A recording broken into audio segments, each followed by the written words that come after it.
அஸ்வம் எத்தனை பயிற்சி பெற்றதாயினும் அதற்கு கடிவாளமிடுதல் அவசியமாகும்.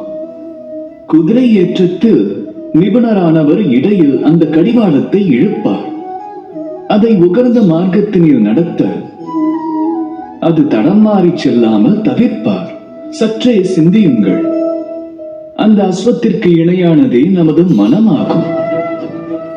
அதனை விவேகம் எனும் கடிவாளம் கொண்டு இடையிடையே இழுக்க மறந்தோமானால் நமது இந்த மனம் சரியான வழி தவறலாம். அத்துடன் தாம் தமது லட்சியத்தினை அடைய விரும்பினார் மனதின் கடிவாளத்தை உகந்த சமயங்களில் தாம் இழுத்தே ஆக வேண்டும். ஏனெனில் விவேகத்தால் வரும் மார்க்க தரிசனமே ஆனந்தமான இலக்கை நோக்கி நடத்தும். நினைவில் நிறுத்துங்கள். அத்துடன் பேரன்போடு கூறுங்கள், ராதா ராதா.